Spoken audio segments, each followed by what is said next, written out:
আসসালামু আলাইকুম। Hello guys, কেমন আছেন আপনারা? আসলে সবাই ভালো আছেন, আমি ভালো আছি। বন্ধুরা, আপনারা দেখতে পাচ্ছেন আমার টার্কি মুরগিগুলো সিলভার কালারের এই মাত্র প্যাকম মেললো। সামনে বোঝা যাচ্ছে ওইটা বেটা, এবং এইটা বেটি কিনা ছোটো বুঝতে পারছে না, আমার মনে হয় এই বেটা। তো টার্কি মুরগিগুলো এখন সবগুলো একই সাথে আছে। হ্যাঁ, ওরা খাবার চাচ্ছে। আমি যখন ছাদে ঢুকি তখন তারা খাবার চায়, তো এখন খাবার দিব না বন্ধুরা। তো দেখতে পাচ্ছেন কত সুন্দর একটা টার্কির মেলা আপনাদের দেখানোর চেষ্টা করেছি। আর এই যে দেখুন রাজহাঁসগুলো আমার পিছিয়ে পিছিয়ে ঘুরছে। হ্যাঁ, খেয়াল করে দেখছেন। আর আমার এই যে হুমা কবুতর, এই যে হুমা কবুতর দেখুন কত সুন্দর। হ্যাঁ, এখানে বসে আছে, এই যে শেডের বাউন্ডারি দাঁড়িয়ে আছে, দেখেন কত সুন্দর, এক্সিলেন্ট বন্ধুরা। তো বন্ধুরা, আমার এই যে চীনা হাঁস দুইটা সাদা, হ্যাঁ দুটো না তিনটা, আরেকটা সুন্দর। আর সবচেয়ে বড় হলো আজকে প্রকৃতিটা খুব সুন্দর, দেখেন কত সুন্দর ঠান্ডা। আর গাছে গাছে কীভাবে দুন্দুল ঝুলে আছে বন্ধুরা, একটু দেখুন।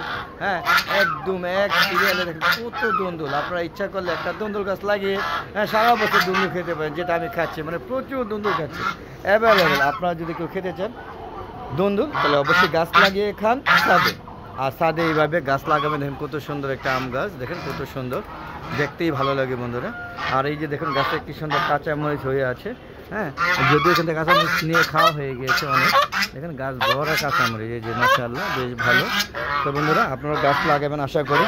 আর যদি ভালো লাগে তাহলে অবশ্যই ছাদে হাঁস মুরগি লালন পালন করবেন। হ্যাঁ, এই দেখেন এই যে কি সুন্দর সিলভার কালার দেখতে পাচ্ছেন, এটা হ্যাঁ সম্ভবত বেটা। আসলে আমি টার্কি মুরগি বেটা বেটি চিনি না। দেখতে পাচ্ছেন এই যে এটাও বেটা। হ্যাঁ, এটা মুরগি কিনা আমি সঠিক জানি না। দেখেন এইটাও বেটা। হ্যাঁ, বেটার পরিমাণ মনে হচ্ছে বেশি। আর এই দেখছি না হাঁসগুলো, এটা হ্যাঁ একটু সাদা কালো বর্ণের। আর ওই যে আমার দেশি ঝুটিয়ালা একটা মুরগি, দেখেন কত সুন্দর লুক। হ্যাঁ, আর দেশি মুরগি আমার অনেক ছিল, সেগুলো মারা গিয়েছে। আর অনেক বিভিন্ন প্রজাতির মুরগি ছিল, শৌখিন প্রজাতি, সবগুলো মারা গিয়েছে। তাই এখন শৌখিন মুরগিগুলো ছেড়ে আবদ্ধ করে আবার নতুনভাবে পালন করছে কিনে। হ্যাঁ, শৌখিন মুরগিগুলো বেশি ছাদে থাকলে ওই যে প্রকৃতি আবহাওয়া দিয়ে সার্ভার করতে পারে না, মানে ওদের সার্ভারটা খুব কষ্ট হয়। তো বন্ধু চলুন একটু কবুতর শেড থেকে ঘুরে আসি, দেখি। চলুন আপনাদের প্রত্যেকবারই কবুতরগুলো দেখানোর চেষ্টা করি, আপনাদের একটু দেখানোর চেষ্টা করছি। দেখেন এই যে আমার কবুতরগুলো কত সুন্দর, দেখেন এখন কিছুটা রোগবালাই কমেছে, প্রচুর রোগবালাই আমার অনেক কবুতর মারা গিয়েছে, আপনারা দেখতে পাচ্ছেন। তারপরে মাশাআল্লাহ ভালো আছে, দোয়া করবেন এরা যেন আবার নতুন করে আমার এই কবুতরের পালটা ভরে যায়। আসলে আমি কবুতর, হাঁস মুরগি, হ্যাঁ পাশাপাশি এই যে পাখি, এগুলো লালন পালন করতে খুবই পছন্দ করি। হ্যাঁ, আপনারা দেখতে পাচ্ছেন এই দেখুন এটা টাল, এই যে একটু দেখানোর চেষ্টা করছি, দেখুন সে টাল কেমন করছে দেখুন। এই দেখুন গার ব্যাকা হয়ে রয়েছে। আর এটা বেবি, কত সুন্দর একটা বেবি দেখতে পাচ্ছেন, এক্সিলেন্ট একটা বেবি। আর এই দেখুন টাইগার মুরগিগুলো পাশাপাশি ঘুরছে। আর এইখানে আমার টাইগার মুরগিগুলো, এরা সবগুলো ডিম পারে, অনেক সুন্দর।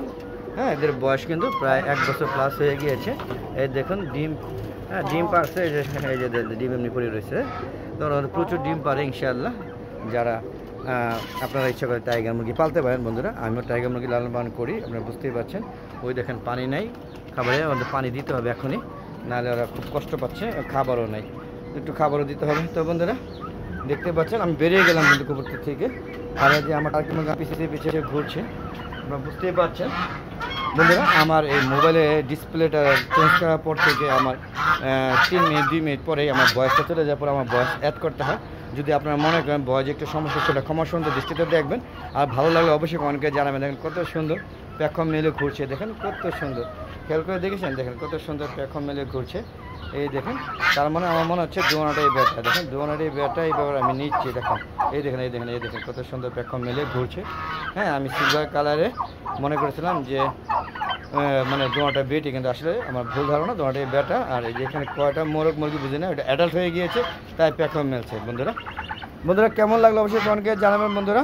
আর আমার একটা ফেসবুক পেজ আছে, তো সেটাকে ফলো করবেন, লাইক করবেন, শেয়ার করবেন। তো বন্ধুরা আজ আর বিদায় নিচ্ছি, আজ আর নয়, চলে যাচ্ছি। যার আগে সবার সুস্থতা কামনা করে আজকের মতো বিদায় নিলাম। আসসালামু আলাইকুম ওয়া রাহমাতুল্লাহি ওয়া বারাকাতুহু। বন্ধুরা আবার দেখা হবে নতুন পর্ব নিয়ে, ততক্ষণে বিদায় নিচ্ছি। খোদা হাফেজ, বিদায়।